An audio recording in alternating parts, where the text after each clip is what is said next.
de recontextualiser ces violences. La reprise des combats entre l'armée turque et le PKK depuis 2 semaines menace très sérieusement le processus de résolution de la question kurde qui avait été engagé par le gouvernement en 2012. Longtemps en guerre, les Turcs et les Kurdes avaient pourtant scellé un cessez-le-feu, c'était en 2013. Et ces tensions relancent donc un conflit dont on retrace tout de suite l'historique avec Joseph Emmanuel.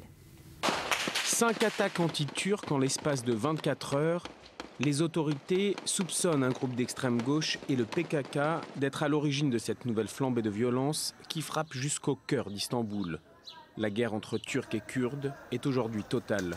Alors qui sont ces Kurdes? Que demandent-ils? Et pourquoi sont-ils la cible de l'armée turque? Les Kurdes représentent près de 20% de la population totale de Turquie. Le conflit entre Kurdes et Turcs remonte au lendemain de la Première Guerre mondiale, quand l'Empire ottoman s'effondre. Depuis, ce conflit anime la vie géopolitique du pays. Un conflit avec 2 acteurs, Turcs et Kurdes, et une organisation armée, le PKK. Ils réclament l'indépendance du Kurdistan, une immense région coincée entre l'Irak, l'Iran, la Syrie et bien entendu la Turquie. L'insurrection du PKK débute véritablement il y a 30 ans, mais c'est dans les années 90 que la situation bouge. Le gouvernement turc joue alors double jeu. D'un côté, il reconnaît l'identité kurde, de l'autre, il continue de mener des frappes contre le PKK jusque dans son sanctuaire irakien. L'organisation kurde étend alors son action et se met à viser directement les touristes, deuxième ressource financière de Turquie. La stratégie de l'armée est alors simple, une contre-insurrection totale. En mars 2013, le chef du PKK, Abdullah Öcalan, appelle à la surprise générale à un cessez-le-feu historique.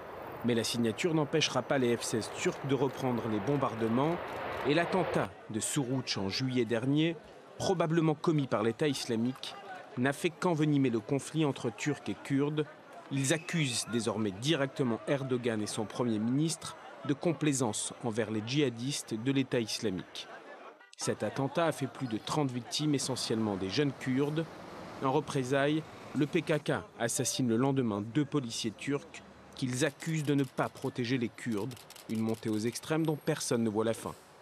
Le processus de paix engagé il y a 3 ans entre la Turquie et les combattants kurdes semble aujourd'hui bien fragile.